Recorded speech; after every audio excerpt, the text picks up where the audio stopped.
इस दुनिया में लोग सबसे ज्यादा प्यार अपनी पत्नी से करते हैं और पुरुष अपने पत्नियों से बहुत ज्यादा प्यार करती है, क्योंकि दोनों का जीवन की प्रकृति में से जुड़ा हुआ रहता है। ये दोनों एक दूसरे के बिना एक दिन तो क्या एक घंटे भी नहीं रह सकते हैं। ऐसे में पति पत्नी की प्यार की कहानियां हम सभी को सुनी ही चाहिए, क्योंकि कभी ना कभी तो हम लोग पति पत्नी तो बनेंगे। ऐसे में हस्बैंड वाइफ लव स्टोरी हम सभी के जीवन में एक सकारात्मक सोच के साथ अच्छी पहल करने की जिम्मेदारी को आगे बढ़ाएगी।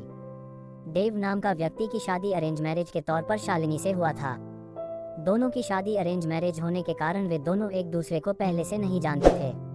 शादी के बाद दोनों एक दूसरे को जानने पहुंचाने का काम चालू हुआ। कुछ ही दिनों में दोनों एक दूसरे को अच्छी तरह से जल्दी पहचानने लगे थे। जब दोनों में अच्छी तरह से पहचान हुआ, दोनों एक दूसरे को समझने लगे थे, तो देव को लग रहा था कि उसे एक बेहतर ही पत्नी मिली है, क्योंकि उसे पूरी तरह से समझने के बाद उसे समझ में आ गया था कि लव मैरिज करना कोई जरूरी नहीं है, अरेंज मैरिज में भी अच्छी पत्नी मिल जाती है। दोनों की नई नई शादी हुई थी, इसी कारण से दोनों एक दूसरे को अच्छी तरह से समय देते थे।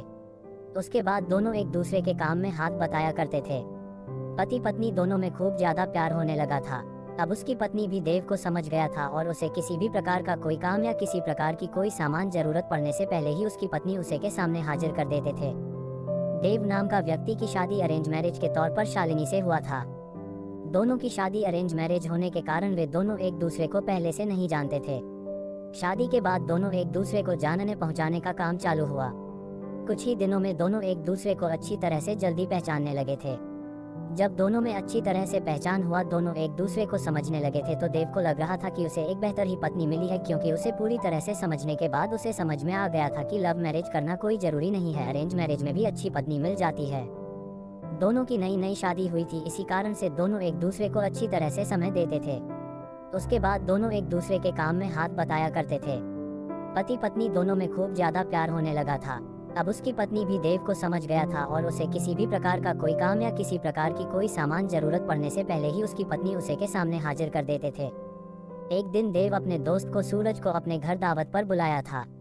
देव और शालिनी के प्यार देखकर सूरज बोल उठा कर, तुमने तो अरेंज मैरिज की है, लेकिन तुम्हारी पत्नी बहुत अच्छी है, तुम्हारा बहुत ज्यादा ख्याल रखती है और तुम दोनों भी अच्छी तरह से अपना काम कर रहे हो। तुम्हारी पत्नी तो बहुत ज्यादा खूबसूरत है और हर काम में तुम्हारा बहुत ज्यादा ध्यान रखती है। तुम बहुत ज्यादा खुशकिस्मत होगी, तुम्हें अरेंज मैरिज होने के बावजूद भी तुम्हें इतनी अच्छी पत्नी मिली है। एक दिन देव अपनी पत्नी से कहता है कि तुम जाकर तैयार हो जाओ, हम लोग कहीं घूमने जाने वाले हैं। हम लोगों को शादी की होगी इतना दिन हो गया है और बहुत सारे काम होने के कारण हमें टाइम भी नहीं मिला है घूमने के लिए। चलो वहाँ आज हम लोग घूमने के लिए कहीं चलते हैं। इतना सुनकर उसकी पत्नी शालिनी ने कहती है कि आपने तो बिल्कुल अच्छा कहा जी, बहुत दिनों से हम लोग कहीं घूमने नहीं गए, अच्छा हुआ आज आपने बोल दिया, हम लोगों का मन नहीं लग रहा था, चलो कहीं घूम कर आते हैं। दोनों एक कार में बैठकर घूमने के लिए निकल पड़ता है। रास्ते में जब हाईवे पर गाड़ी जाती है तो उसे एक बड़ी गाड़ी में टक्कर होने के कारण दोनों दुर्घटनाग्रस्त हो जाते हैं। देव को जब हो जाता है तो वह हॉस्पिटल में था। जैसे ही होश में जाता है वह अपनी पत्नी को ढूंढने लगता है। तभी को अपनी पत्नी को ढूंढते ढूंढते दूसरे कमरे में चली जाती है, जहां वह देखती है कि उसके सर अथवा पैर में तो दोपहर में बहुत ज्यादा चोट आई है। देव घबराकर डॉक्टर से पूछता है कि मेरी पत्नी की तबीयत ठीक तो है, क्या वह सही हो जाएगी ना? तभी डॉक्टर कहता है कि तुम्हारी पत्नी की पैर की नसों में ज्यादा खून निकलने के कारण पैर को काटना पड़ा है, वह नहीं चल सकती है। इतना सुनते ही शालिनी की आंखों में आंसू आ जाता है और कहता है कि मैं तो आपके ऊपर अब बोझ बन गया हूँ। उसके बाद देव कहता है कि ऐसा कोई बात नहीं है, इतने दिनों से तुमने मेरा ख्याल रखा था, अब मेरा फर्ज बनता है कि मैं भी तुम्हारा ख्याल रखूंगा। अब दोनों साथ मिलकर अपने घर की तरफ रवाना हुआ। घर जाकर दोनों एक दूसरे के बिना ना रहने की कसम खाई थी। फिर उसके बाद फिर वह अपनी जॉब को छोड़कर घर से ही वर्क टू होम मतलब के वर्क फ्रॉम होम किया करता था। साथ ही घर रहकर अपने पत्नी की मदद तथा उसके देखरेख में उसका मदद किया करता था। इसी तरह एक दिन फिर सूरज देव का दोस्त उसके घर आता है और कहता है कि तुम तो आप घर के काम करने लगे हो, तुम्हें बहुत अच्छा बिजनेसमैन हो, तुम अपनी जिंदगी क्यों बर्बाद कर रहे हो एक लड़के के कारण? तुम अपनी दूसरी शादी कर लो, चाहे तो इसे भी अपने पास ही रखो, लेकिन तुम कंपनी में चलो काम करो।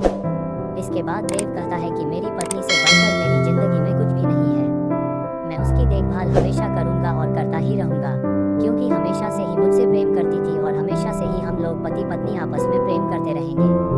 फिर वह अपने दोस्त को कहता है कि तुमने एक बार आया था